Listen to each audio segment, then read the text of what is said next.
Imagine lighting a candle during the darkest night of the year, not realizing you're part of a ritual thousands of years old, or dancing in a burst of color during spring, unaware that your laughter echoes the same joy felt by ancestors centuries ago.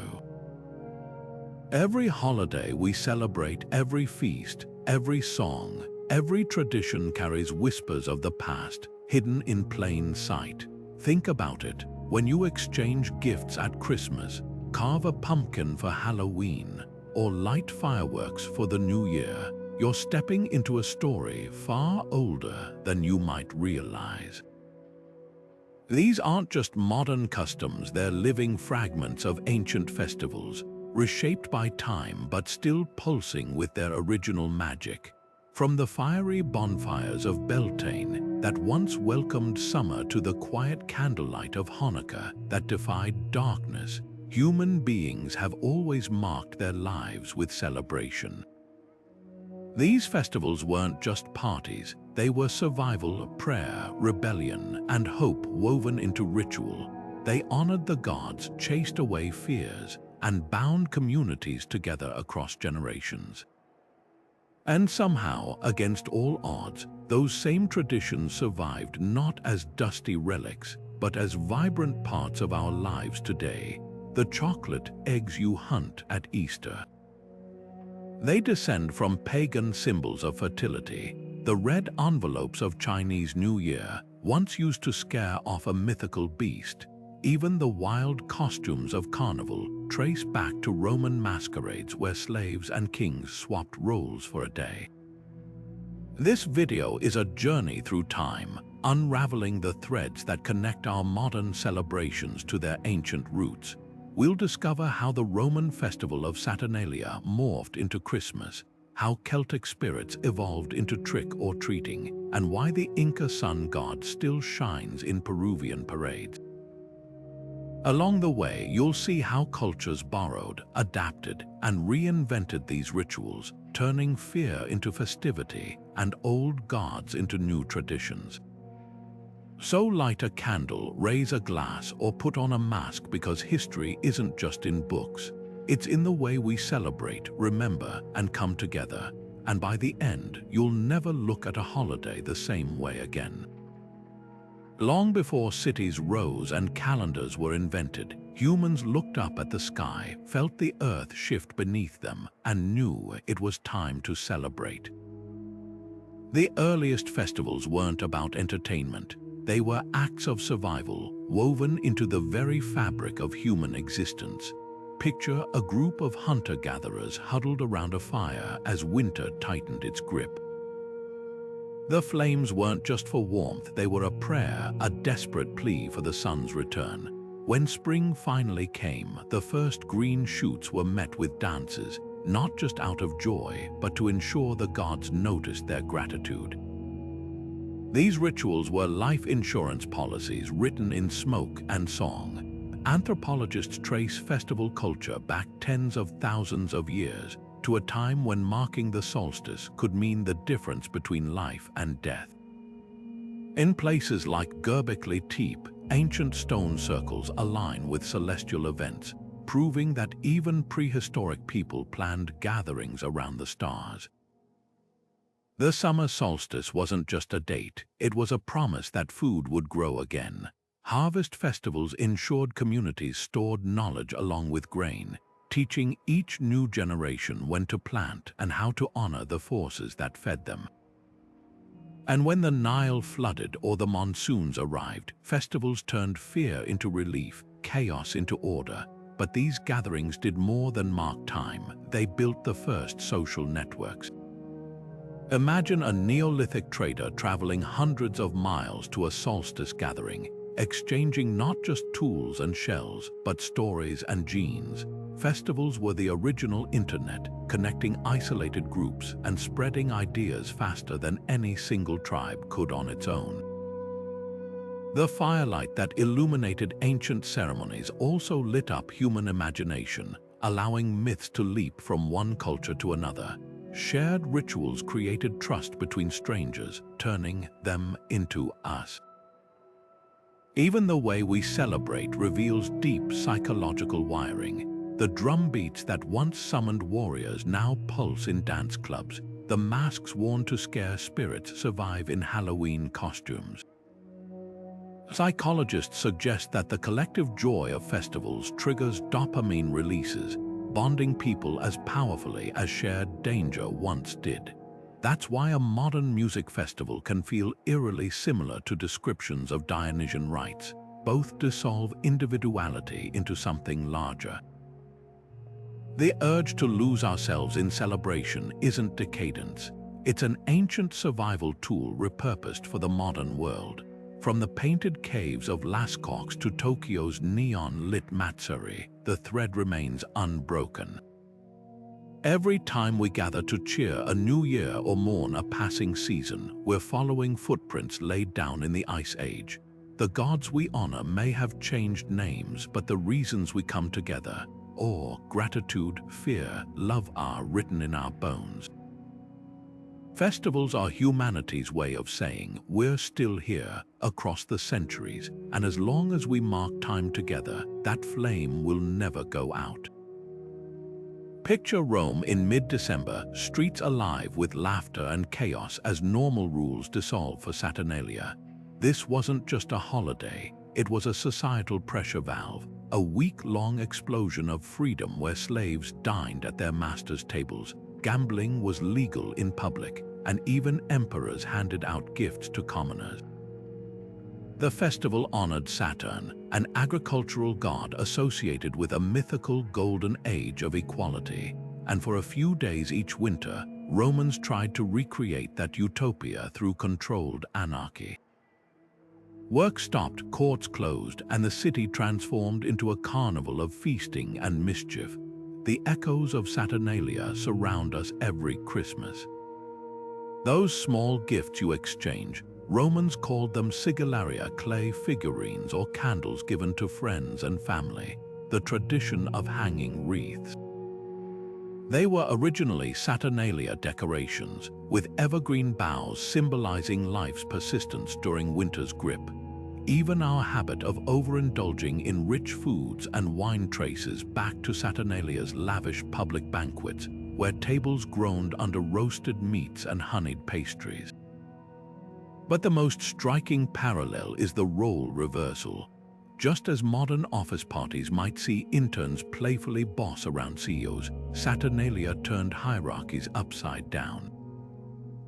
Masters served meals to their enslaved workers, who were temporarily free to speak their minds without punishment.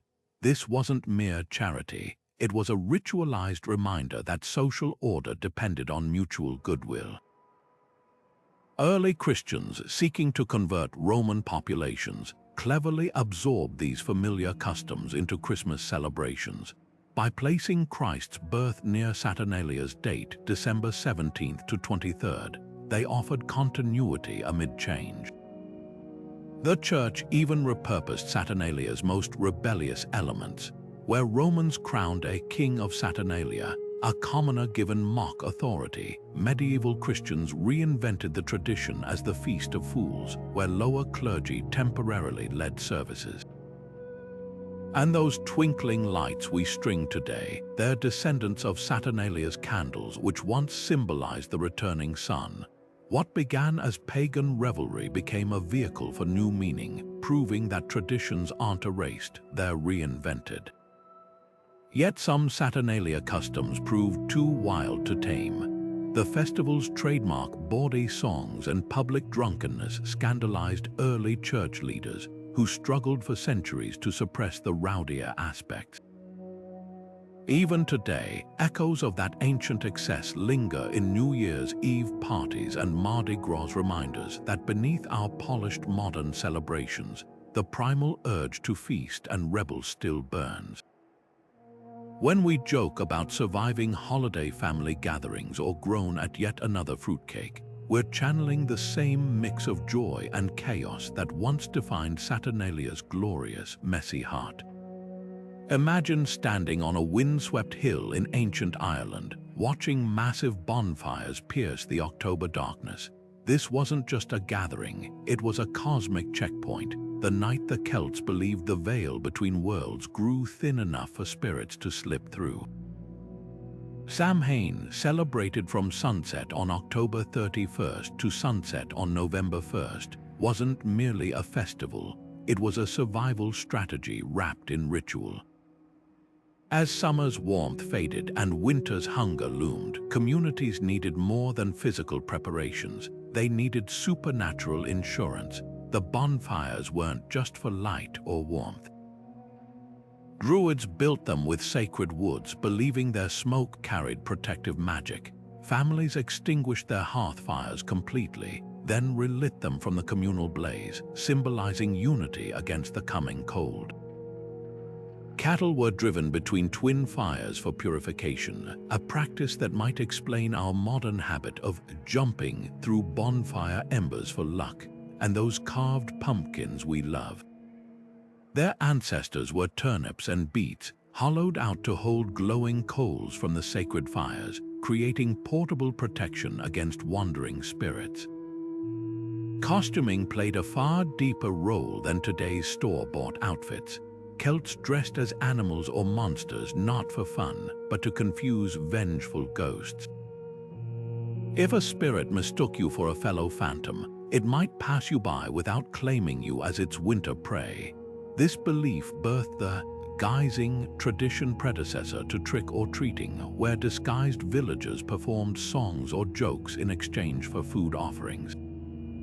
The treats weren't candy, but soul cakes, small breads marked with crosses, given to honor the dead. Christian missionaries faced a dilemma when encountering Samhain. Rather than suppress it, they absorbed its power. Pope Gregory III moved All Saints' Day to November 1st, creating All Hallows' Eve, a sacred counterpart to the pagan festival. The Church repurposed Samhain's spirit appeasement into prayers for souls in purgatory, turning fear into piety.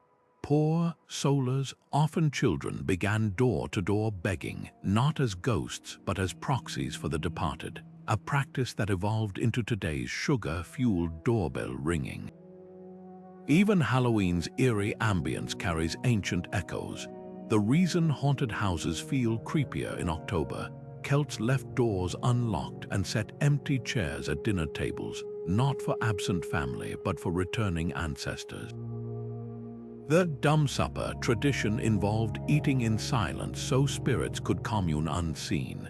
Modern haunted attractions unknowingly replicate these customs, turning sacred hospitality into thrill rides.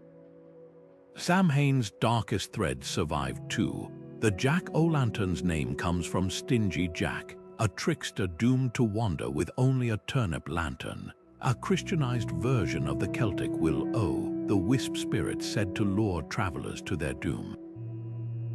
And when you bob for apples, you're replaying a divination game where young women tried to glimpse future husbands in floating fruit. What began as a night of genuine terror, when people truly believed the dead walked, has become a celebration where we pretend to be scared. Yet beneath the plastic skeletons and candy wrappers, Samhain's essence remains. We still mark the year's turning, still honor memory over forgetting, and still gather against the dark. Costumes changed, but the human need to face fears through ritual never faded. Halloween proves that even our scariest traditions can become sources of joy if we give them enough time. The streets of ancient Rome in mid-February smelled of blood and milk, a stark contrast to today's Valentine's Day perfumes. Lupercalia wasn't about candlelit dinners, it was a raw, visceral celebration of fertility and purification. At its heart stood the Luperci, priests who gathered in the sacred cave where Romans believed the she-wolf had nursed Romulus and Remus. There, they sacrificed goats and a dog, animals symbolic of virility and protection.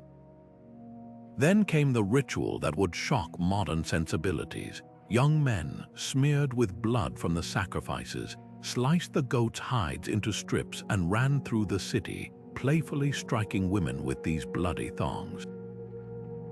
Far from being feared, women lined up for these strikes, believing the act would bless them with fertility or ease childbirth, a stark reminder of how deeply survival and reproduction shaped ancient festivals. The Church's transformation of Lupercalia into Valentine's Day is a masterclass in cultural rebranding. By the 5th century, Pope Gelasius had enough of the festival's pagan excesses but understood its deep roots. Instead of banning it outright, he overlay it with the feast of Saint Valentine, a martyr associated with secret marriages. The whips and sacrifices faded, but the focus on coupling remained, now framed as chaste love rather than physical fertility. Medieval Europe softened it further, blending the day with courtly love traditions.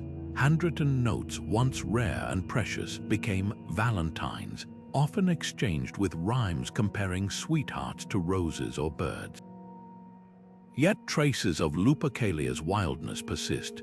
The lottery aspect, where young men drew women's names from jars to pair up, temporarily evolved into Victorian-era Valentine cards sent anonymously, keeping that thrill of chance. Even the color red, now a symbol of passion, originally represented the blood of sacrifices and the life force they invoked. And while modern chocolates have replaced ritual offerings, their shapes, hearts, Cupid's arrows, still nod to ancient themes of desire and vitality. What's most fascinating is how the festival's essence endured despite drastic changes. Lupercalia celebrated connection between humans and gods, between bodies and the land, between lovers. Today's Valentine's Day, for all its commercial glitter, still answers that primal urge to affirm bonds. When we scribble a heartfelt note or share a gift, we're part of a chain stretching back to those blood-stained priests and laughing women, all reaching for the same thing, a way to say, let life go on.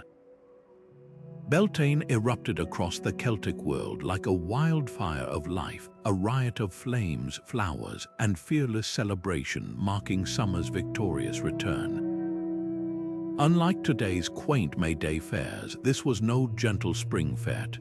Picture towering bonfires roaring into the night, their smoke carrying prayers for fertile fields and healthy livestock. Farmers drove their cattle between twin blazes, believing the heat would purify them of winter's lingering sickness. Young couples clasped hands and leaped over flames, their daring jumps more than spectacle. Each arc symbolized a promise to the land and to each other, a pact as old as planting seasons. The maypole, now a cheerful centerpiece of village squares, held far deeper magic. Its ribbon-wrapped dance wasn't just entertainment, it was a sacred spiral, mimicking the serpentine paths of earth energies the Celts revered. As dancers wove in and out, their patterns invoked the same creative forces that made crops grow and rivers swell.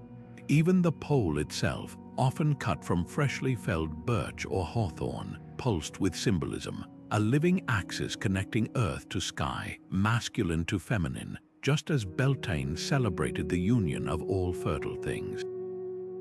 Food played a role beyond feasting. Beltane cakes, baked with sacred grains and marked with crosses, were more than treats, they were edible talismans. Shared among communities, they carried blessings for the coming harvest. Some were even offered to spirits by crumbling them at crossroads, a reminder that every celebration was also a negotiation with unseen forces. The dew collected on May Day morning, women washed their faces in it for beauty, while farmers sprinkled it on fields like liquid luck. Christian attempts to temper Beltane's wildness only half succeeded. The church rebranded it as Rudmas, or the Feast of Saints Philip and James, but the people clung to their fires. In Scotland, the Beltane flame survived in secret, passed from hilltop to hilltop despite clergy's warnings. Over time, the festival split. May Day became a public holiday, while Beltane's fiercer rites retreated into folklore. Yet traces linger. The flower crowns girls weave today echo Celtic garlands meant to attract abundance, and the custom of bringing in the May with blossoms and branches preserves the ancient urge to invite summer's vitality indoors. Modern revivals like Edinburgh's Beltane Fire Festival prove the old magic hasn't faded. When drummers pound rhythms under torchlight and costumed performers embody mythical creatures, something primal stirs in the crowd. It's the same pulse that quickened when ancestors danced beneath stars, willing the sun to stay. Beltane's legacy reminds us that beneath our tame calendars and climate-controlled lives, we still crave rituals that set the world ablaze with meaning, even if our fires are now metaphorical. Diwali transforms India into a constellation of flickering lamps, each tiny flame defying the autumn darkness with stubborn brilliance. This isn't just decoration, it's an ancient battle cry against oblivion, echoing a story older than written history.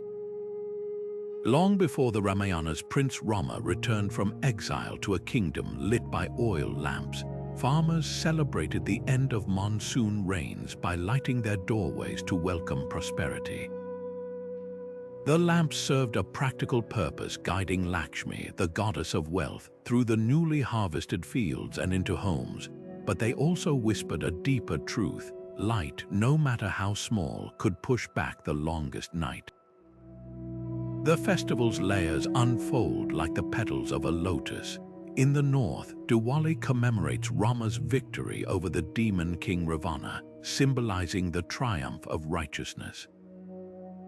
In the south, it marks the day Krishna defeated the monster Narakasura, freeing thousands from darkness.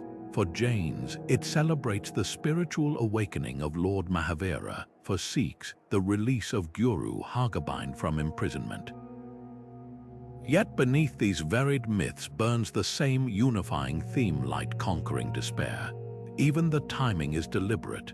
Diwali falls on the darkest new moon of the Hindu month Kartika, ensuring the lamps shine brightest when most needed. Modern celebrations still pulse with agrarian roots. The fireworks that paint the sky today evolved from villagers banging pots and pans to scare away malevolent spirits lingering after the harvest.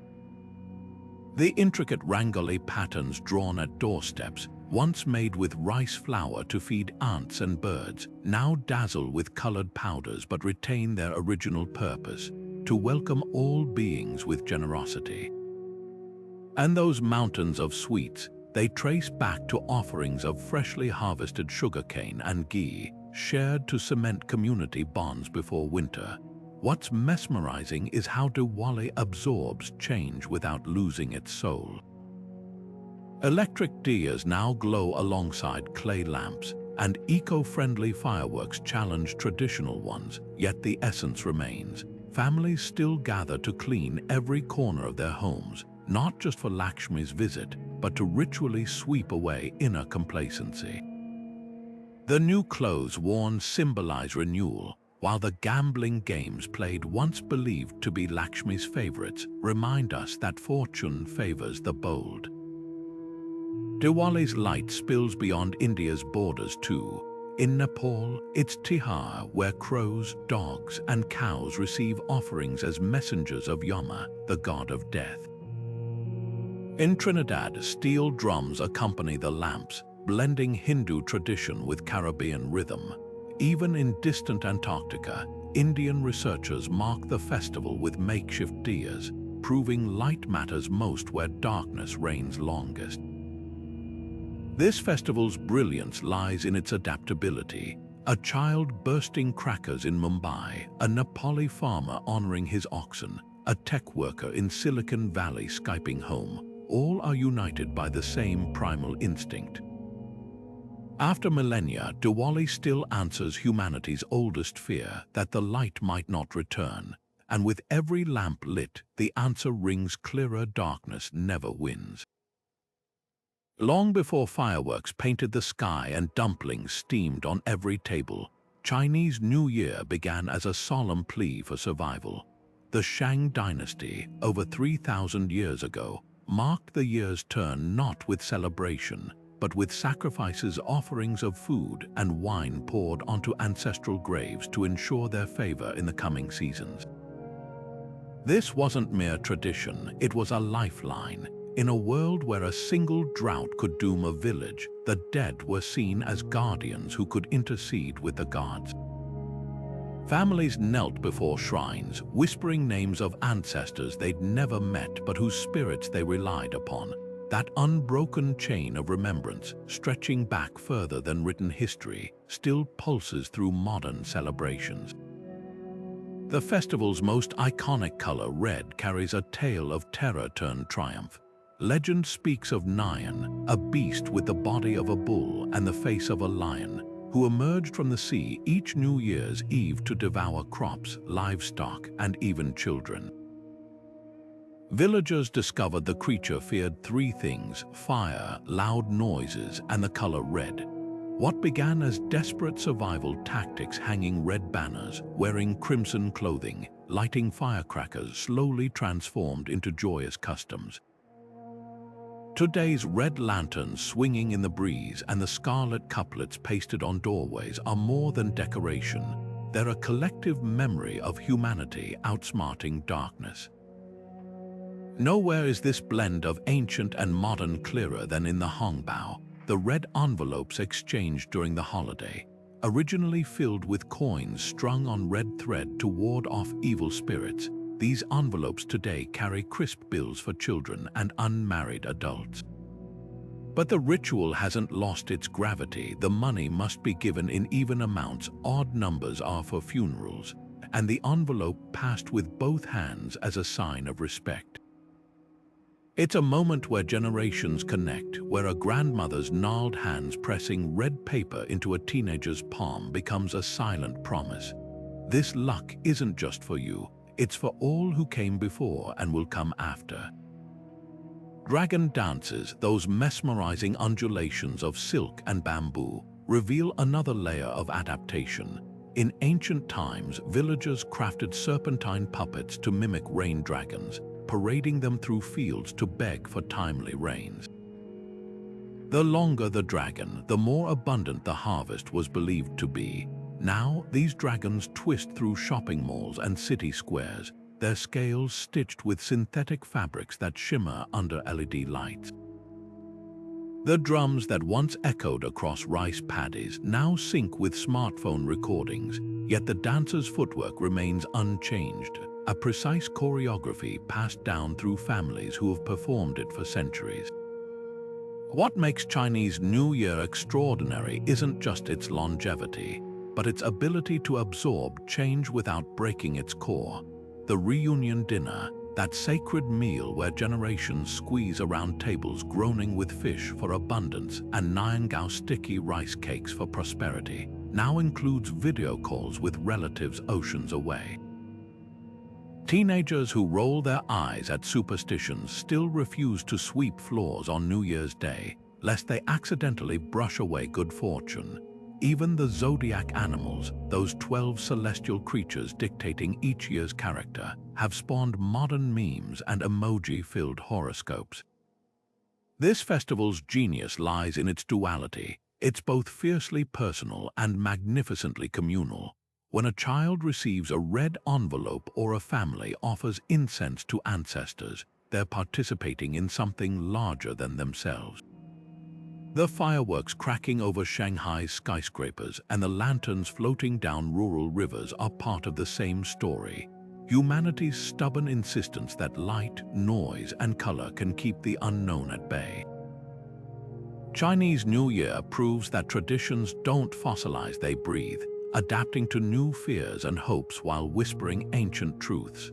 The story of Easter begins not with an empty tomb, but with a goddess whose name lingers in the very syllables of the holiday. Eoster, the Anglo-Saxon dawn deity, presided over spring's arrival with her symbols of hares and eggs, emblems of fertility that had pulsed through European spring rites long before Christianity's rise. In the chilly forests of early medieval Europe, people celebrated her festival with offerings of bread shaped like birds and rituals to coax the earth back to life. When Christian missionaries encountered these traditions, they faced a choice: condemn them or weave them into a new tapestry of meaning. the eggs once offered to Easter became metaphors for Christ's sealed grave cracking open with life. The rabbits, once symbols of prolific reproduction, now hinted at the boundless renewal promised by resurrection. Even the holiday's floating date determined by the first Sunday after the first full moon following the spring equinox reveals its pagan roots. This lunar reckoning, shared by Jewish Passover and countless ancient festivals, tethered Easter to nature's rhythms rather than the fixed solar calendar. Early Christians could have chosen a specific date for Christ's resurrection, as they did for his birth. Instead, they anchored it to the same celestial clock that guided farmers planting seeds and shepherds tending lambs. The result was a holiday that felt familiar even as it preached something radically new. The blending wasn't always smooth. Some church fathers railed against the persistence of heathen customs like lighting bonfires on Easter Eve or decorating eggs with pagan motifs. But the people clung to these rituals, sensing their deeper truth. The red-dyed eggs of Eastern Europe, for example, carried layers of meaning. Their color evoked Christ's blood, yet the practice of rubbing them on children's cheeks for health echoed pre-Christian charms. The elaborate egg-rolling contests on the White House lawn today unknowingly replay ancient games meant to encourage the Earth's fertility. What makes Easter's evolution remarkable is how fully its symbols transformed while retaining their primal power. The Easter Bunny, introduced to America by German immigrants in the 1700s, began as the Osterhase, a creature originally linked to Easter's legends. Chocolate eggs and marshmallow chicks might seem like commercial kitsch, but they're part of a continuum stretching back to when people painted eggs with onion skins and whispered prayers over them. Even the Easter ham owes its place on the table to practicality's. Pigs slaughtered in autumn were cured and ready by spring, making them natural centerpieces for a feast marking winter's end.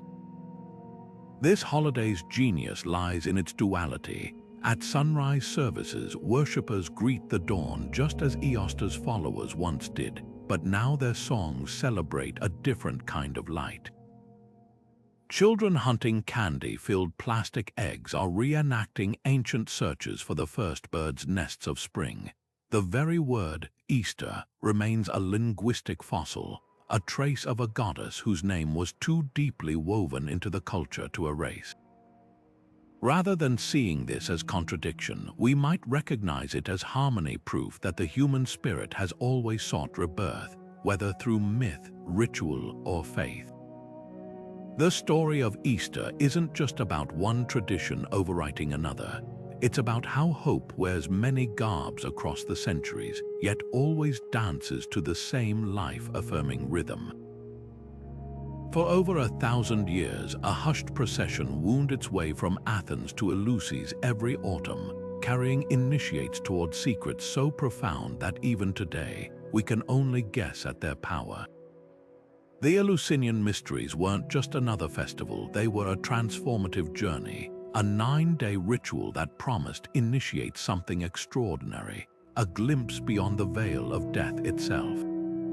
At their heart lay the myth of Persephone, the maiden torn between the underworld and the living, her story mirroring the cycle of crops dying in winter and rising again in spring. But this wasn't mere storytelling. Participants didn't just hear about rebirth, they experienced it, passing through stages of terror, revelation, and ecstasy so intense that many described it as the defining moment of their lives. The secrecy surrounding these rites was ironclad. Ancient sources hint at participants drinking a sacred barley potion called kykeon, which some scholars believe contained ergot, a fungus with psychedelic properties. Imagine the impact. After days of fasting and chanting in torch-lit halls, the initiates' eyes covered, hearts pounding, were led into the telesterion, a vast hall where the final revelations unfolded. The sudden sensory overload, flashing lights, deafening gongs, the taste of the potion would have shattered ordinary perception, creating visions that felt like divine contact.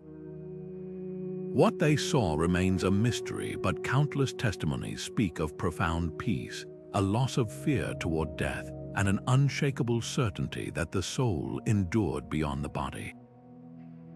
This structure, darkness giving way to light, confusion to clarity, became the blueprint for initiation rituals across history. Freemasons borrowed the concept of progressive enlightenment, their lodges echoing Eleusinian's staged revelations. University graduations, with their hooded robes and Latin incantations, unconsciously mirror the mystery's hierarchy of knowledge. Even modern psychological therapies use controlled disorientation and guided imagery to break old patterns, a secular echo of ancient rites designed to rewire the mind. The genius of the Eleusinian mysteries lay in their understanding of human psychology.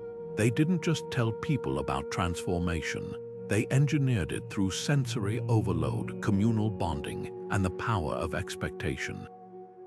When a Roman emperor like Marcus Aurelius or a philosopher like Plato emerged from the Telesterion, they weren't just educated, they were altered.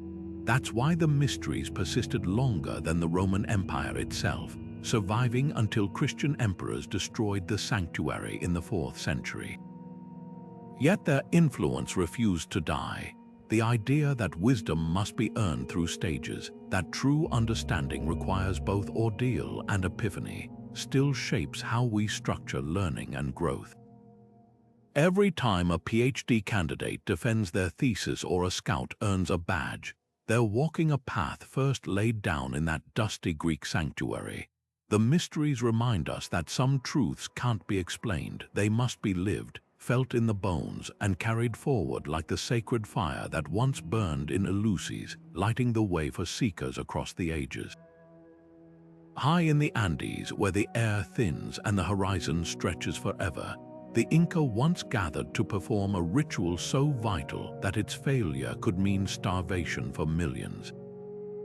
Inti Raymi, the festival of the sun, wasn't just a celebration, it was a matter of survival. On the winter solstice, when the sun hung weakest in the sky, the Sapa Inca would lead a procession to the great plaza of Cusco, his robes woven with gold to mirror the deity they sought to appease. Priests sacrificed flawless llamas, their copper-colored fur symbolizing the sun's glow, while smoke from sacred herbs carried prayers to Inti, "Stay with us. Do not abandon your children." The stakes couldn't have been higher. In an empire where crops grew at impossible altitudes, the sun wasn't just a god, it was the difference between abundance and ruin. The Spanish conquest tried to erase Inti Raymi with brutal efficiency. Colonizers burned mummies, melted gold idols, and outlawed the festival, replacing it with Corpus Christi processions. For centuries, the solstice passed quietly in Cusco, the old prayers whispered only in secret. But in 1944, something extraordinary happened. A group of Peruvian artists and scholars, inspired by historical chronicles, revived Inti Raymi as a theatrical spectacle. They reconstructed the rituals from fragments of memory and ink on colonial-era manuscripts, stitching together what oppression had torn apart. That first reenactment on Sacsayhuaman stone terraces wasn't just performance, it was resurrection. Modern Inti Raymi pulses with layered meaning. The Sapa Inca's crown may now be costume jewelry, but when he raises his arms to the dawn, the crowd falls silent. The llamas aren't sacrificed, yet their procession through the streets still draws tears from Quechua elders. Every element, from the rhythmic stomp of dancers in alpaca wool tunics to the haunting notes of the quina flute, serves as both history lesson and declaration. We remember. Tourists see vibrant pageantry, but for Peruvians, especially indigenous communities, it's a reclaiming of identity. The festival's climax, where actors reenact the ceremonial tying of the sun to prevent its disappearance, feels less like theater and more like collective willpower. What makes Inti Raymi remarkable is its duality. It's simultaneously a meticulously researched historical reenactment, and a living tradition adapting to new realities. The festival now includes speeches about environmental stewardship, subtly reframing the sun god's worship for an age of climate crisis. Quechua, once suppressed, booms through loudspeakers alongside Spanish translations. Even the audience participates when the call, Inti Kachun, sun stay, rings out. Thousands echo it, their voices rolling across the Andes like thunder. This festival's power lies in its refusal to be frozen in time. The same stones that witnessed blood sacrifices now host indigenous activists speaking about cultural preservation. The gold regalia, once looted by conquistadors, reappears in artisans' workshops where teenagers learn nearly forgotten weaving techniques. Inti Raymi proves that colonization couldn't kill what it meant to honor the sun. It just forced that memory to evolve. When the solstice dawn breaks over Cusco today, it illuminates more than ruins. It lights a bridge between worlds where the past isn't gone but waiting to be summoned. Norooz begins at the precise moment the sun crosses the celestial equator, not according to any human calendar, but to the ancient rhythms of the cosmos itself. This Persian New Year celebration, older than many civilizations, transforms homes across Central Asia and beyond with its centerpiece, the haft-seen table. 7 symbolic items, each starting with the Persian letter Sin, aren't just decorations but a poetic conversation with destiny. Sprouted wheat or lentils pulse with green life, whispering of renewal. Tart sumac berries glow like miniature suns, promising the victory of light over darkness. Garlic cloves, though humble, stand guard against illness, while sweet singed fruit offers wisdom's nectar. Even the vinegar, sharp and bracing, reminds us that patience preserves through life's bitterness. This table is no mere tradition. It's a mirror held up to human hopes, reflecting desires so universal they've crossed mountains and millennia. The magic of Norooz lies in its seamless blending of cosmic awareness with earthy practicality. Weeks before the equinox, families gather to grow their sabzeh sprouts, tending them like living prayers. When the moment of Tovel, the exact second spring begins, arrives, people leap over bonfires, their laughter scattering the last ghosts of winter. The jumping isn't just play, it's ritual alchemy, turning fear into joy through motion. Then comes the visiting, a carefully choreographed dance of generations where elders bless the young with coins, and neighbors exchange freshly baked pastries still warm from the oven. Every gesture carries layers of meaning. The mirror on the haft-seen table reflects both the visitor's face and the soul's purity, while goldfish swimming in a bowl embodied life's fluid, ever-moving grace. What's astonishing is how this Zoroastrian-born festival survived empires and invasions to become a thread connecting cultures. Along the Silk Road, Norooz absorbed local flavors without losing its essence. In Azerbaijan, they add dyed eggs to the table, their shells painted with delicate botanical motifs. Kurdish communities crown their celebrations with folk dances where handkerchiefs flutter like spring butterflies. Even in distant Xinjiang, Uyghur families prepare samsa pastries with last year's stored pumpkin, creating edible bridges between seasons. When the Taliban banned Norooz in the 1990s, Afghan refugees carried its rituals to foreign soils, proving that repression can't extinguish what's written in the stars. Modern Norooz celebrations show how tradition breathes with the times. In Tehran, students upload haft-seen selfies with hashtags praising spring's arrival. Diaspora communities from Toronto to Los Angeles host eco-friendly bonfires using propane instead of wood. Yet some things remain unchanged: the solemnity of watching the haft-seen table reflected in its mirror at the exact equinox moment, or the way grandparents slip silver coins into copies of Hafez's poetry. divining the year ahead through his centuries-old verses. Norooz doesn't just mark time, it makes time sacred, turning the astronomical phenomenon of the equinox into a shared human experience.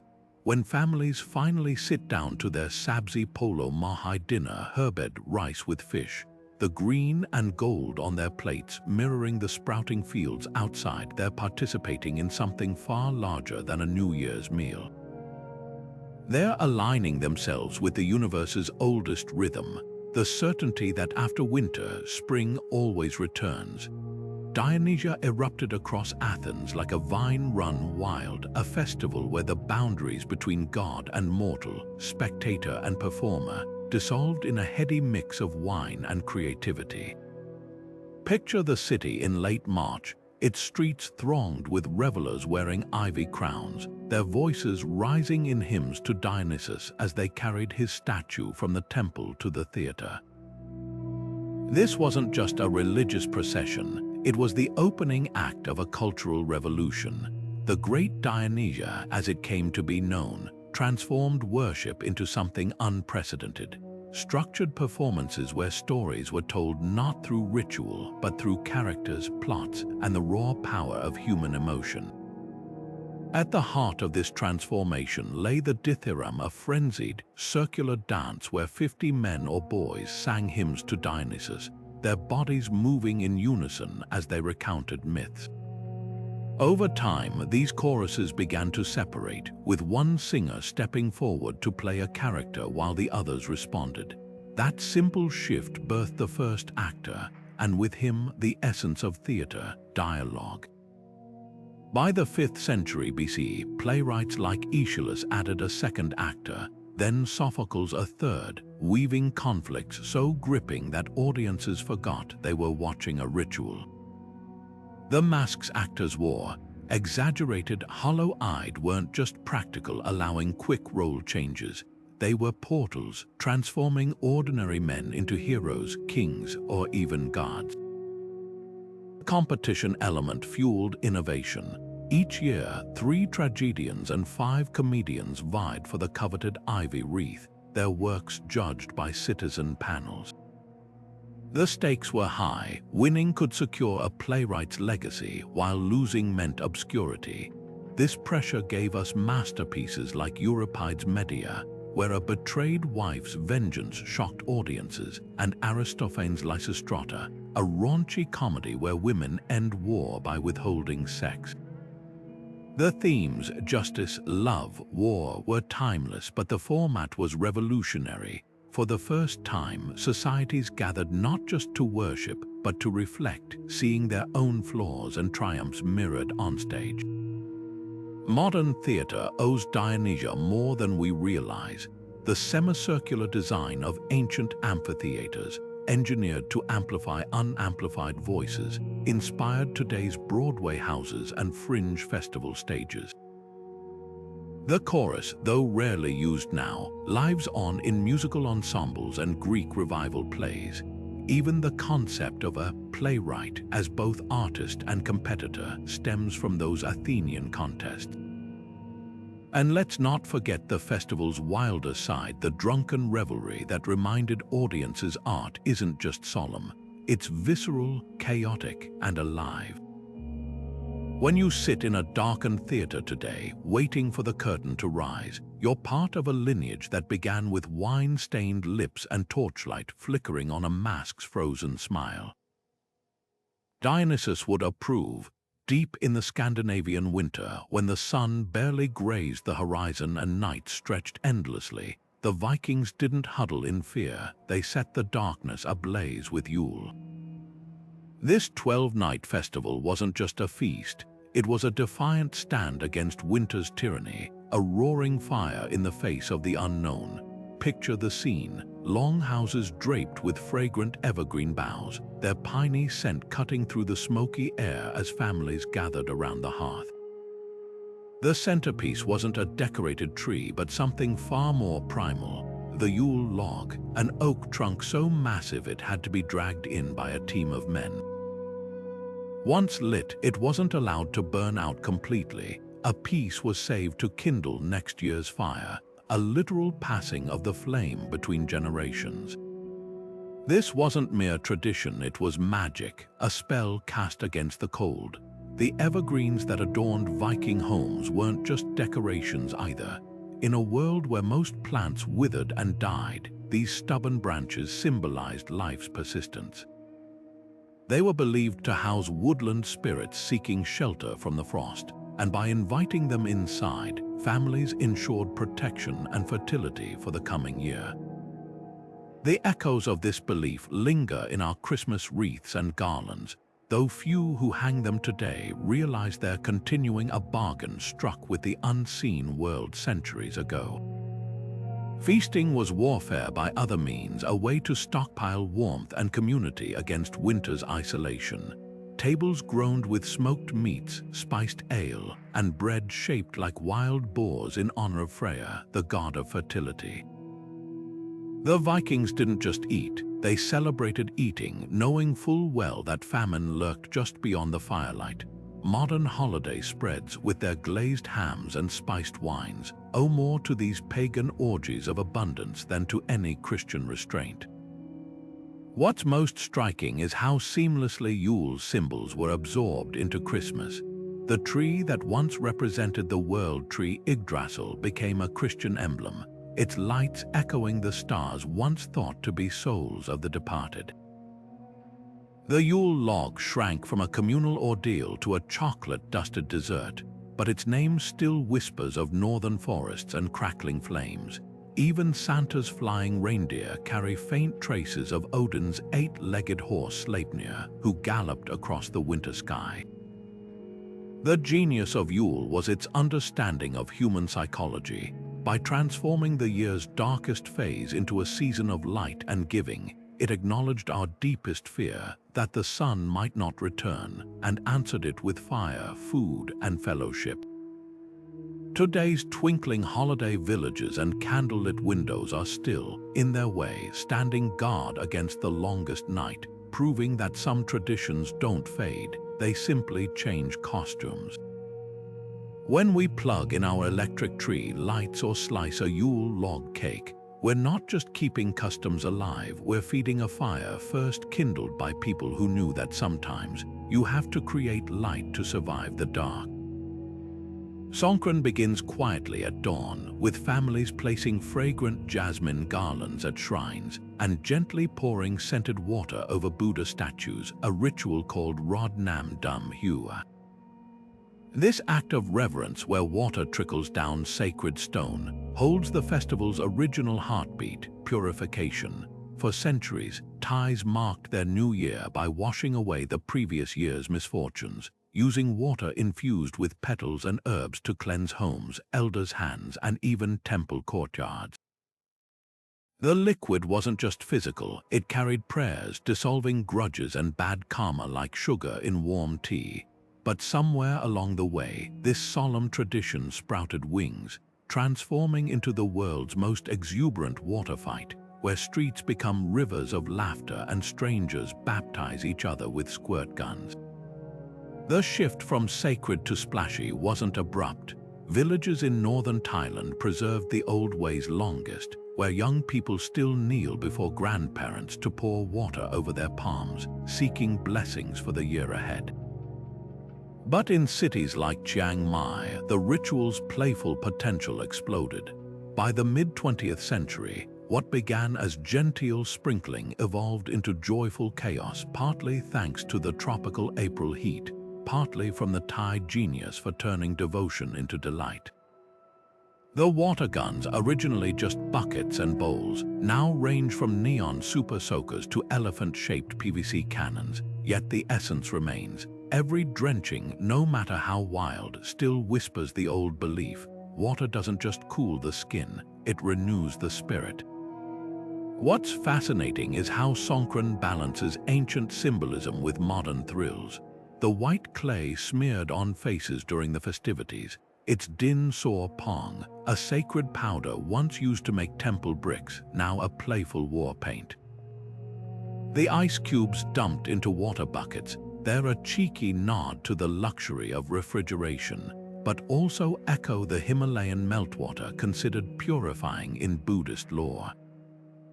Even the timing is cosmic. Songkran aligns with the sun's entry into Aries, a celestial reset point observed long before astrology apps existed. Tourists might see only the spectacle: pickup trucks packed with giggling locals hurling buckets at passers-by, or dance parties where DJs spin Thai pop under monsoon-like spray. But beneath the surface, Songkran remains a masterclass in cultural adaptation. When Buddhist monks walk through the soaked streets at dusk, their robes untouched by the water fights, everyone pauses. That moment of respect, where revelry parts like a wave for spirituality, shows how Thailand holds both ends of the thread, the sacred and the silly, without either unraveling. The festival's global spread proves its magic translates. From Tokyo to Texas, Songkran-inspired events now bloom every April, though few participants realize they're reenacting a rain-calling rite meant to bless rice paddies.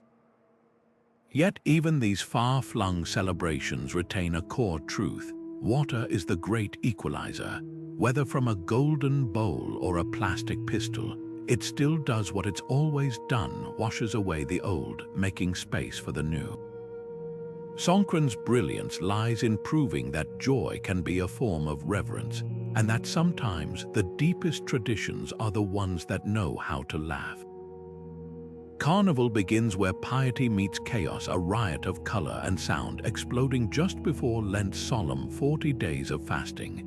On the surface, it seems like pure indulgence, a final binge before spiritual discipline. But dig deeper, and you'll find a festival that's been flipping society upside down for centuries. The word itself comes from Carn Vale, Latin for farewell to meet, yet this farewell is anything but quiet. In Venice, where the tradition crystallized in the Middle Ages, nobles and commoners alike hid behind elaborate masks, their identities erased by gilded papier-mâché. For a few dizzying days, a beggar could flirt with a duke, and a servant could mock his master without consequence. This wasn't just fun, it was social alchemy, turning rigid hierarchies into liquid merriment. The masks tell a story of rebellion. Venetian authorities once tried banning them outside carnival season. They knew the danger of anonymity in a city built on secrets. But the tradition persisted, borrowing from much older roots. Long before Christianity, Roman Saturnalia had seen masters serve slaves, and Celtic harvest festivals included guising rituals where villagers wore grotesque faces to scare off spirits. Carnival merged these pagan threads with Catholic timing, creating a pressure valve for societies straining under feudal or colonial rule. In Rio de Janeiro, where Portuguese colonizers brought the festival, it became something even more potent. Enslaved Africans infused carnival with rhythms and movements from their homelands, transforming European pageantry into the kinetic explosion of samba. The elaborate floats and feathered costumes of today's Rio parade, they're direct descendants of ranchos, processions where enslaved people parodied their oppressors' balls, turning oppression into art. What's mesmerizing is how carnival morphs to reflect each culture's unspoken tensions. In New Orleans, Mardi Gras' flambeau carriers, originally black torchbearers lighting the way for white revelers, now lead parades as celebrated icons. Trinidad's calypso music turns political satire into danceable rebellion, with lyrics so sharp they once got censored. Even Belgium's Ulst Carnival, with its giant puppet caricatures of politicians, proves that laughter can be the sharpest tool against power. These festivals share a DNA. They're not just parties, but rituals of inversion where the ruled become rulers, if only for a weekend. Yet beneath the glitter, carnival always returns to its spiritual roots. In Oruro, Bolivia, dancers in devil masks perform the Diablada, a dizzying blend of Catholic and indigenous symbolism that reenacts the Archangel Michael's victory over demons. The costumes weigh dozens of pounds, the dances last for miles, and the performers fast or abstain from alcohol as penance. Here, revelry is prayer in motion, a testament to Carnival's dual nature. It's no coincidence that the same festival producing Rio's near-naked samba dancers also gives us the solemn intrudo of Portugal, where people throw flour and water to symbolize purification. Modern Carnival's global spread from Toronto's Carabana to Notting Hill's steel drums shows how hunger for temporary freedom transcends borders. When a banker in Basel swaps his suit for a Guggen music clown costume, or a Tokyo student joins the Asakusa Samba parade, they're tapping into an ancient truth. Societies need moments where rules dissolve, where joy becomes a form of resistance. The masks may now be plastic instead of porcelain, the music digital instead of drum-driven, but the heartbeat remains. Carnival reminds us that beneath our polished modern lives, we still crave the wild, the unruly, the chance to dance in the shadow of what we're about to give up, and in that dance, find something even more precious ourselves. Mooncakes seem innocent enough, round pastries filled with sweet bean paste or salted egg yolks, their tops stamped with elegant characters. But in 14th century China, these treats carried secrets that could get a person executed. During the Yuan dynasty, when Mongol rulers oppressed the Han Chinese, rebels hatched a daring plan under the cover of the Mid-Autumn Festival. The holiday, already a time for moon-gazing and family reunions, became a cloak for revolution. Bakers slipped tiny paper messages into Mooncake's instructions for a coordinated uprising on the 15th night of the 8th lunar month, when lantern-lit processions provided perfect cover for movement. The plan worked. Zhu Yuanzhang, the rebel leader who later founded the Ming dynasty, credited these sweet conspirators with helping topple Mongol rule. What's remarkable is how thoroughly the festival shed its revolutionary roots while keeping the symbols. Today's mooncakes no longer hide coded scrolls, but their round shape still mirrors the full moon, representing wholeness and reunion. The intricate designs pressed into their surfaces flowers, rabbits, or characters like longevity, speak of harmony rather than rebellion. Even the act of slicing them into wedges carries meaning.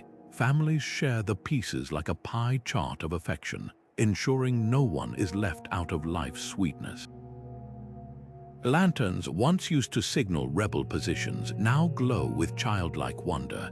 Children parade with rabbit-shaped lanterns, nodding to the lunar folklore of Chang, the moon goddess whose pet rabbit pounds the elixir of immortality. In Hong Kong, towering illuminated displays depict everything from mythical scenes to cartoon characters, their political undertones softened into universal delight. Yet traces of the festival's defiant spirit linger. In modern times, protesters have repurposed lanterns as symbols of dissent, their light a quiet echo of that medieval call to resistance. The Mid-Autumn Festival's genius lies in its duality. It's a night when families gather on rooftops or balconies, sipping tea and nibbling mooncakes while the moon, unchanged since the days of rebellion, hangs overhead like a silent witness. Grandparents tell children the legend of Chang, not Zhu Yuanzhang, but the act of storytelling itself preserves the festival's deeper lesson, that even the softest traditions can carry the weight of history. When you hold a mooncake today, you're touching an edible artifact, a reminder that sweetness and struggle have always been intertwined. The rebellion faded, but the ritual endured, proving that sometimes the most subversive act is simply to gather, remember, and pass the pastry plate. Day of the Dead unfolds like a vivid dream where the veil between worlds grows thin, not with fear but with invitation. In pre-Hispanic Mexico, the Aztecs celebrated Mictlahuatl, the Lady of the Dead, during a month-long festival in August. When Spanish colonizers arrived, they recoiled at these rituals, seeing paganism where indigenous people saw a sacred connection. But instead of vanishing, the traditions merged with Catholic All Saints and All Souls Days, sliding into early November like a key fitting a lock. What emerged was neither purely Aztec nor wholly Christian, but something entirely new, a celebration where grief and joy dance hand in hand, where death isn't an end but a visit. The ofrendas, those elaborate home altars laden with photos, candles, and favorite foods of the departed, reveal this blending beautifully. Marigold cempasúchil in Nahuatl blanket the offerings, their vibrant orange petals believed to form luminous paths for spirits. This flower, sacred to the Aztecs as a symbol of the sun's life-giving power, now shares space with crosses and images of the Virgin Mary. The incense once burned to honor Mictlantecuhtli becomes copal resin swirling toward Catholic saints. Even the pan de muerto, the sweet bread dotted with bones, fuses European wheat with Mesoamerican symbolism, its round shape mirroring the cycle of life and death. Sugar skulls, perhaps the festival's most iconic emblem, carry layers of history. Spanish missionaries introduced sugar art to the New World, but indigenous artisans transformed it, molding calaveras into playful, colorful works inscribed with living relatives' names. These aren't morbid jokes, they're affirmations that those gone remain present in memory and love. Modern families still teach children to decorate skulls without fear, passing down the belief that death is a companion, not a specter. The cemetery vigils on November 1st and 2nd pulse with this duality. Families picnic among graves, playing the deceased's favorite music, sharing stories that ripple with laughter as often as tears. In Mixquic, a town near Mexico City, the glow of countless candles transforms the graveyard into a constellation of remembrance.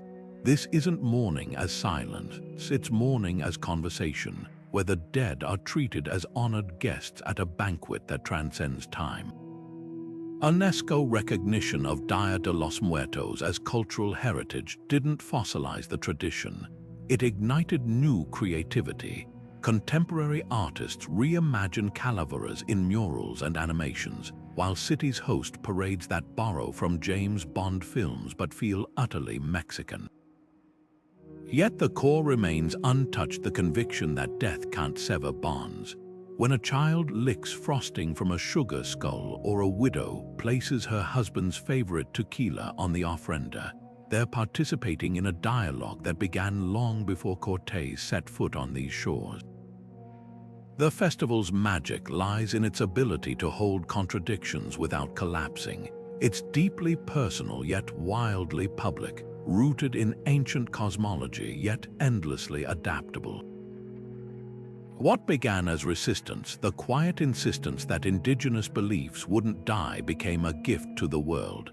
Now, from Los Angeles to Tokyo, people paint their faces as calaveras, not as appropriation but as homage to an idea so powerful it crosses borders.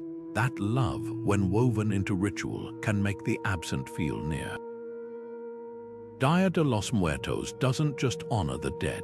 It teaches the living how to remember without chains, how to grieve without despair, and how celebration can be the bravest form of defiance against oblivion.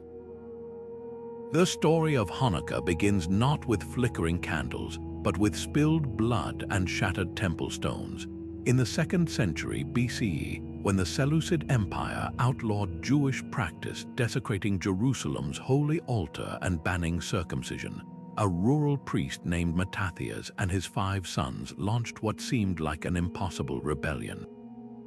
Their guerrilla war against one of the ancient world's superpowers became legend, but the real miracle wasn't just their military victory, it was what happened after. When the Maccabees reclaimed the temple, they found only enough sacred oil to keep the menorah burning for a single day. Yet somehow, the flame danced for 8 nights, buying time to prepare new oil under ritual purity. That tiny cruse of oil, stretched beyond reason, became a metaphor for the Jewish people themselves, persisting against all odds, refusing to be extinguished. What's fascinating is how this minor festival, originally overshadowed by biblical holidays like Passover and Sukkot, grew to prominence through historical accident. In the diaspora, particularly in North America, Hanukkah's timing near Christmas transformed it from a peripheral observance into a major cultural event. Jewish families, surrounded by twinkling lights and evergreen trees, embraced Hanukkah's own luminous rituals as a way to celebrate their identity. The humble Hanukkah, with its 9 branches, one for each night plus the shamash servant candle, became a symbol of resilience in the face of assimilation pressures. Those spinning dreidels children play with, they're more than toys. Their Hebrew letters stand for Nes Gadol Hayasham. A great miracle happened there, a covert reference to the oil-storied Jewish children recited under oppressive regimes.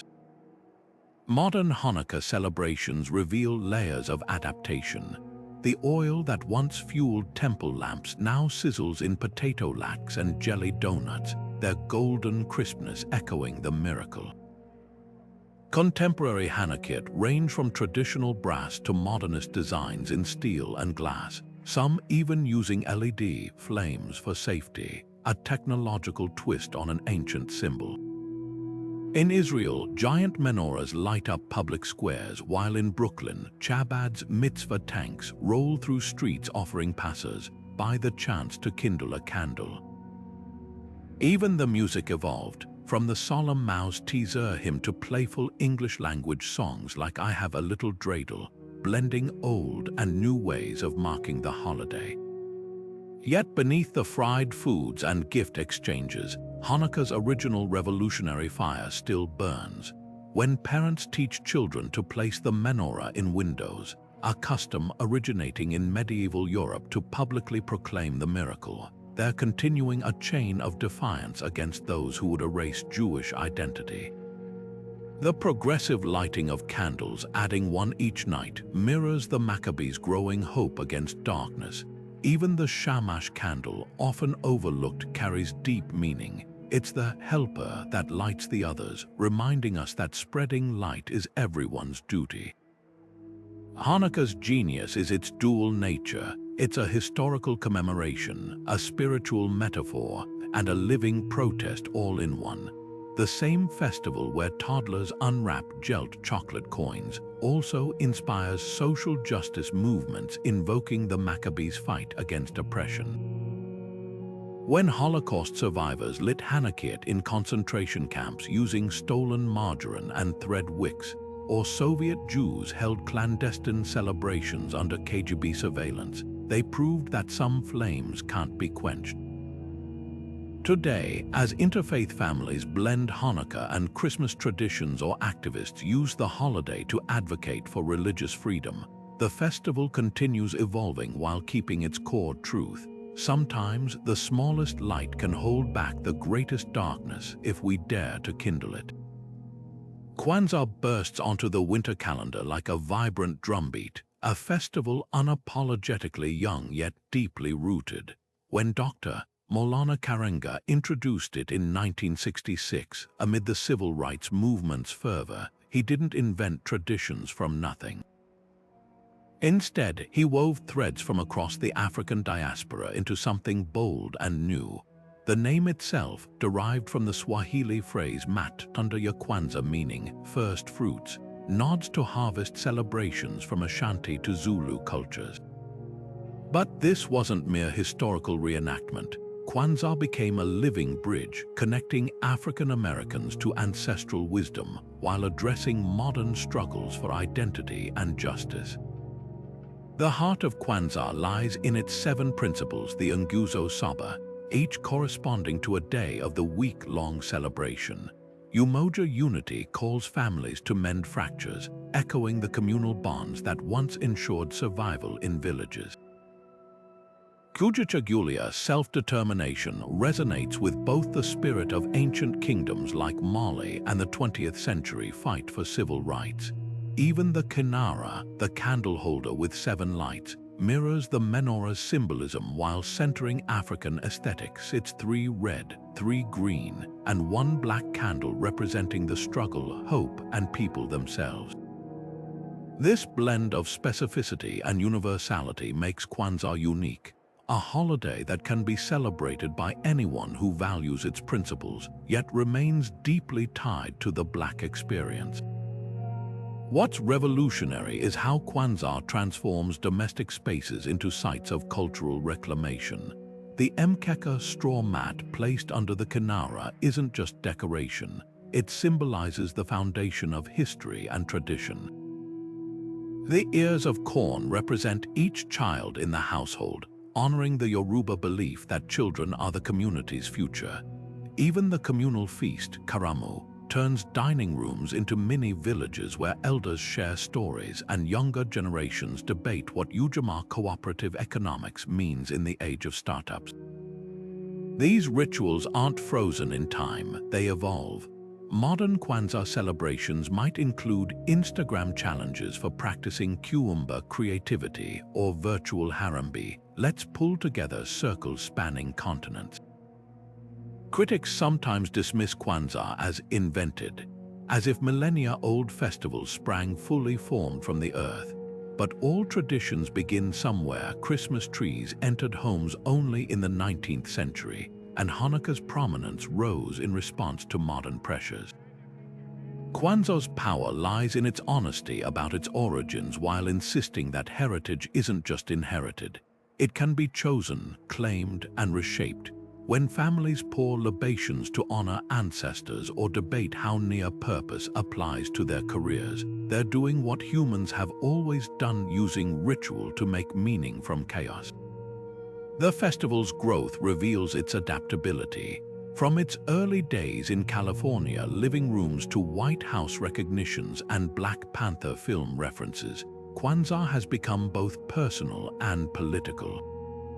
Some focus on its Afrocentric roots, wearing traditional dashikis and studying Swahili proverbs. Others blend it with Christmas, placing the kinara beside tinsel-draped trees. This flexibility proves its resilience. Kwanzaa isn't a museum piece but a toolkit for building identity.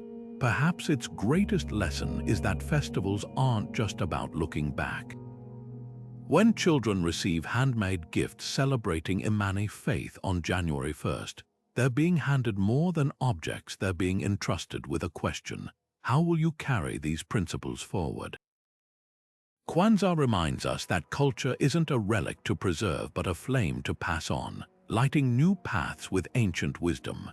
Junmatsuri unfolds through Kyoto's ancient streets like a moving museum, its colossal wooden floats, some towering over 80 feet, creaking under the weight of centuries. But this spectacle began not as celebration but desperation. In the year 869, when plague stalked the city and corpses piled faster than they could be buried, Emperor Seiwa ordered a grand purification ritual to appease the angry spirits believed to cause disease. The people built 66 spears, one for each province, and paraded them through the capital alongside portable shrines called mikoshi, begging the gods for mercy.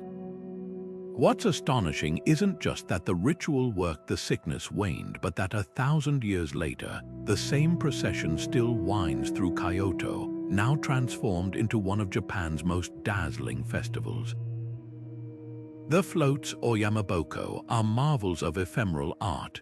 Craftsmen spend months constructing them without nails, using only interlocking wood joints and ropes, techniques unchanged since the Heian period. When completed, they're draped in priceless tapestries, Ming Dynasty silks, Flemish brocades, even 16th century Persian carpets traded by merchants who marveled at Kyoto's wealth.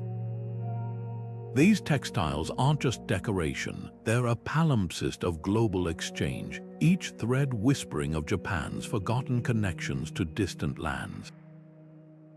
The most breathtaking is the Naginata Boko float, topped with a halberd said to be blessed by a Shinto priestess. Its blade still symbolically cleanses the city of evil as it passes. Music saturates the festival with a rhythm that's equal parts prayer and party. The Gagaku court orchestra's haunting flutes, unchanged since the 9th century, blend with the thunderous beats of taiko drums, their skins stretched so tight they mimic the sound of rolling storm clouds. But the real magic happens during Oyama nights, when the illuminated floats become stages for geisha performances. These aren't tourist displays. Kyoto's Jaiko, as they're called here, spend years mastering dances specifically for Junmatsuri, their delicate fan movements echoing purification rituals from the festival's plague-era origins. What makes Junmatsuri extraordinary is how it balances solemnity with revelry. During the main parade on July 17th, the Mikoshi shrines carrying the tutelary gods of Yasoka Shrine are shaken violently, not from clumsiness but by design. This rampage of the gods ritual, called Ara Mikoshi, is believed to awaken the deity's power to protect the city. Meanwhile, spectators in yukata robes snack on grilled squid and shaved ice, children waving paper lanterns shaped like goldfish. The festival's genius lies in this duality, a sacred duty wrapped in summer festival joy, where the sacred and secular aren't at odds but intertwined. Modern challenges have only deepened Junmatsuri's resilience. When WW2 threatened its continuity, locals hid precious float carvings in barns and attics rather than let them be melted for war materials. After the war, the festival became a symbol of cultural rebirth, its floats rolling past bomb scars as Kyoto rebuilt. Today, as skyscrapers rise around the historic district, the festival's preservation of craftsmanship feels almost radical. Apprentice carvers still learn to shape wood with chisels unchanged since samurai times, and weavers repair heirloom tapestries stitch by stitch. The festival's most poignant lesson emerges from its origin story. Where most cities might forget a plague once faded, Kyoto turned trauma into art, fear into beauty. When the massive wheels of the Yamaboko grind over cobblestones worn smooth by a millennium of parades, they don't just carry tapestries and musicians, they bear witness to humanity's stubborn refusal to let disaster have the last word. Junmatsuri proves that from history's darkest moments can grow traditions luminous enough to light the way forward. Pongal erupts across Tamil Nadu as the winter harvest reaches its peak, transforming ordinary homes into sites of sacred alchemy. The festival's name itself comes from the act of boiling rice with milk and jaggery in clay pots until it overflows, a bubbling crescendo watched with bated breath by families gathered around their hearths. This isn't just cooking, it's a ritual as old as the region's first paddy fields, where the very act of abundance spilling over becomes a prayer for the year ahead. The timing is precise, aligned with the sun's northward journey called Uttarayanam, marking the end of winter's grip and the earth's reawakening. Farmers smear their plows with sandalwood paste, honoring them like deities, while cattle, their horns painted in vibrant hues, wear flower garlands as living symbols of gratitude. Each of Pongal's 4 days unfolds like chapters in an agrarian epic. Bogi Pongal kicks off with bonfires of discarded possessions, a fiery purge of the old to make space for new growth. The next morning, as the sun stretches across freshly harvested fields, families gather for Surya Pongal. The moment the milk boils over, voices rise in unison, Pongalo Pongal.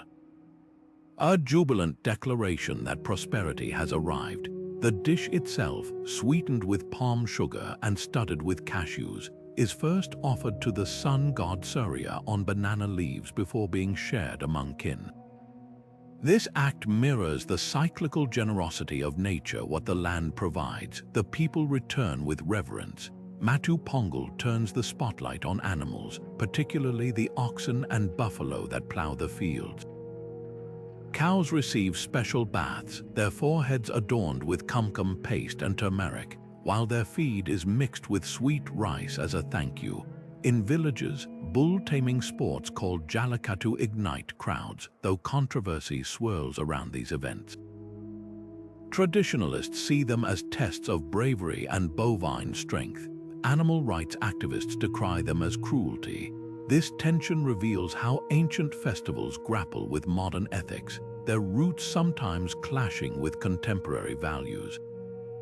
The final day, Kanam Pongal, transforms into a carnival of kinship.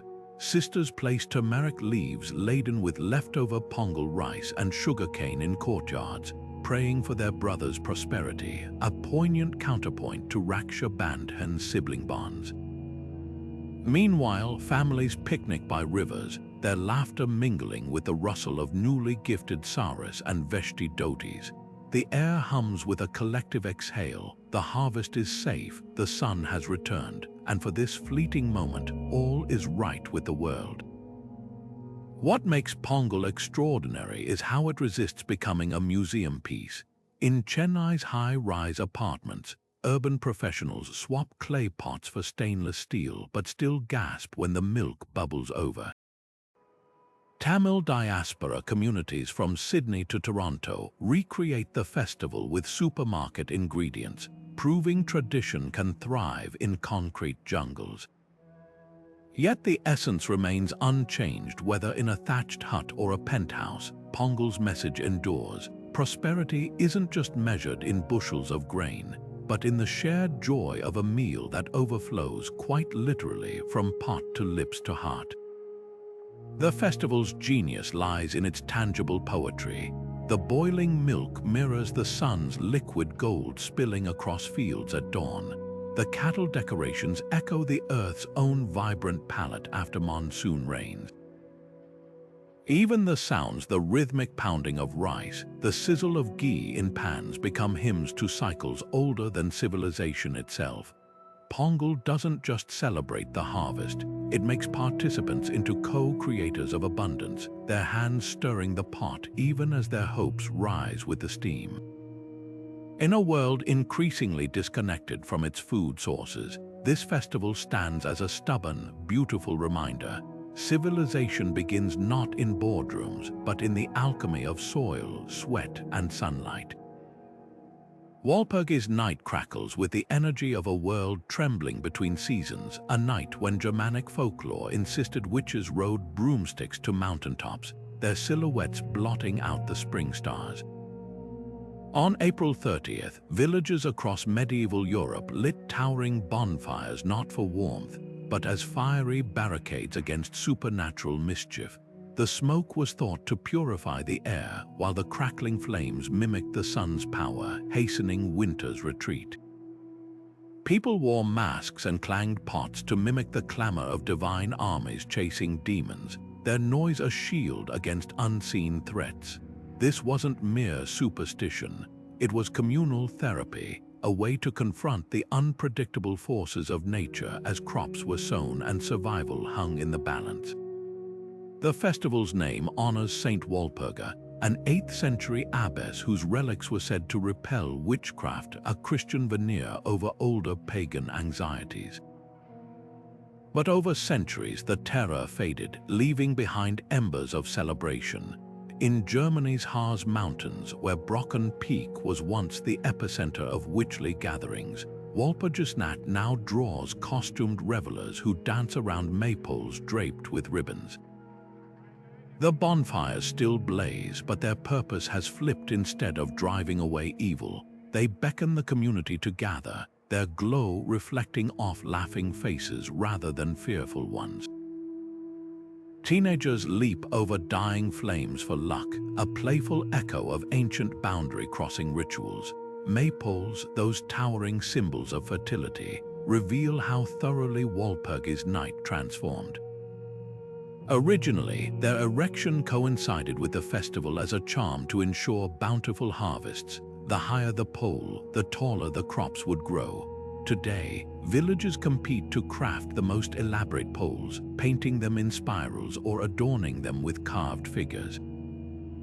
The dance of weaving ribbons down the pole, once a literal invocation of life's intertwining forces, is now a cherished folk tradition passed to school children. Even the witches underwent a rebrand. Once feared as harbingers of doom, they're now depicted as whimsical figures with green faces and pointy hats, their menace softened into mascots for spring's mischievous spirit. Scandinavia's version of the festival, Valborg, highlights this shift from dread to delight. In Sweden, university towns like Uppsala erupt with champagne-soaked singing as students don white caps and serenade the sunset, a far cry from the era when farmers hung crosses on barn doors to repel dark magic. Finland's Vappu blends Walpurgis Night with workers' rights rallies, where protesters wear giant papier-mâché masks mocking politicians, proving how easily ancient festivals absorb modern causes. What makes Walpurgis Night remarkable is its psychological journey. The same primal impulse to control the uncontrollable morphed from frantic fire rituals into joyous revelry. The witches never vanished. We simply made peace with them, turning collective anxiety into collective catharsis.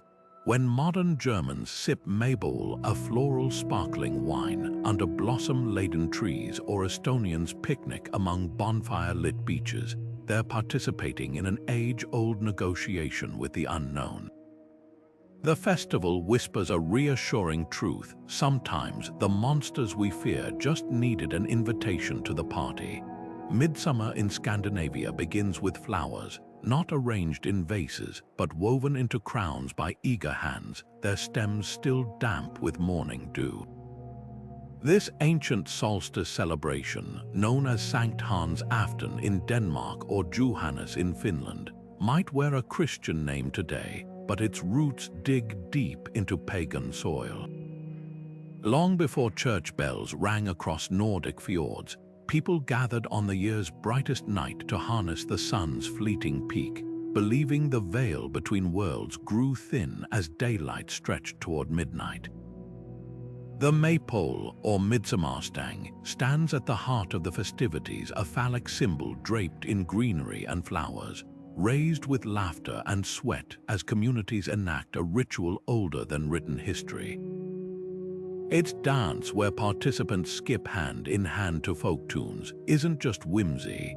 It's a spiral of intention, mimicking the sun's path to ensure fertility for crops, livestock, and even hopeful couples. The magic of midsummer lingers in seemingly small details. Herbs plucked at dusk, especially St. John's wort, were believed to hold amplified healing powers if gathered on this night. Young women tucked 7 varieties of wildflowers beneath their pillows, dreaming of future husbands in a tradition blending botany and divination. Even the food carries symbolism. Pickled herring, eaten for luck, mirrors the silver abundance of summer seas, while fresh strawberries served with cream embody the earth's fleeting sweetness. In Estonia, bonfires blaze on beaches, their smoke curling over Baltic waters in a nod to ancestors who lit fires to ward off evil spirits drawn to the unnatural light of the midnight sun. Christian rebranding barely dimmed midsummer's primal pulse. When the church tied the festival to John the Baptist's feast day, it kept the bonfires but called them St. John's fires. The maypole, once an overt fertility emblem, became a whimsical centerpiece for family gatherings, yet its ribbons still weave the same hopeful patterns. Sweden's Smargrodorna dance, where adults and children hop like frogs around the pole, might seem silly until you learn it echoes pre-Christian rites honoring amphibian deities of rain and abundance. Modern midsummer celebrations reveal how effortlessly ancient magic adapts. In Helsinki, tech workers swap suits for flower crowns, their smartphones capturing Instagrammable moments against a sunset that never quite arrives. Danish cities host communal bonfires where effigies of witches once burned to repel evil now tumble into flames amid cheers and beer clinks. Even the silence of Finnish lakeside cottages, where families retreat to sauna and swim under the white night, carries echoes of solitude rituals meant to commune with nature's spirits. What makes Midsummer unforgettable is its duality. It's both Scandinavia's most light-hearted party and its most profound seasonal anchor. The same night where teenagers giggle over failed maypole dances also invites reflection, a reminder that the sun, now at its zenith, will soon begin its slow surrender to winter. The flower crowns wilt by dawn, the bonfires crumble to ash, but the enchantment lingers, proof that some traditions don't fade. They simply learn new ways to make us believe.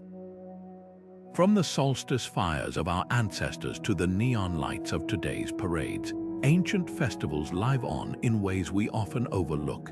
They whisper to us through the scent of spices in holiday cookies, the flicker of candles on windowsills, and the rhythm of drums in crowded streets. These aren't just traditions, they're time capsules carrying forward the hopes, fears, and dreams of countless generations. Every wreath hung on a door echoes the evergreen boughs once used to ward off winter spirits. Each burst of fireworks recalls the crackling bonfires that once lit up the darkest nights. Even the simplest acts, breaking bread with family, singing songs together, or swapping stories under the stars, are rituals rewritten 1,000 times over, connecting us to people who celebrated with the same urgency, the same hunger for meaning. What's extraordinary isn't just that these festivals survived, but how they evolved. Like rivers carving new paths through ancient bedrock, they've adapted to empires rising and falling, to religions shifting, to technologies transforming daily life. The Roman Saturnalia's wild revelries softened into Christmas carols. The Aztec rituals honoring the dead merged with Catholic saints' days to create Dia de los Muertos.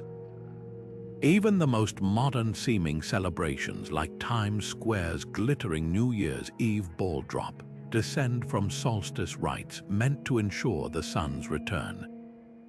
The costumes change, the languages shift, but the human heart behind them beats the same rhythm. We are here, we remember. This continuity offers a quiet rebellion against the idea that history is something locked in textbooks. When a child in Mumbai cracks open a Diwali firecracker, or a couple in Paris shares a kiss under mistletoe, they're not just following customs, they're stepping into a current of collective memory that stretches back further than nations, further than written word. Festivals are how cultures think aloud across centuries, passing down not just what to celebrate, but why. Because winter will always end, because light can conquer darkness, because grief and joy are two sides of the same coin. So the next time you find yourself hanging a decoration or preparing a festive meal, pause for a moment. That recipe in your hands, it might have crossed oceans on merchant ships or survived wars in grandmother's memories. The song you're humming, its melody could have echoed in medieval villages or around prehistoric fires. These connections aren't just poetic. They're proof that human beings have always sought ways to mark time, not just with calendars, but with meaning. As we wrap up this journey, we'd love to hear which festival's hidden history resonated with you most. Did the fiery origins of Valentine's Day surprise you? Or perhaps the rebellious roots of mooncake struck a chord? Drop your thoughts in the comments below. We read every single one. And if you enjoyed unraveling these threads of time with us, hit that subscribe button to join our next adventure into the past. After all, history isn't just about dates and dusty artifacts. It's alive, dancing in the spaces between our celebrations, inviting us to add our own chapter to the story. Until next time, keep celebrating, keep questioning, and remember, every tradition was once someone's bold new idea. What will yours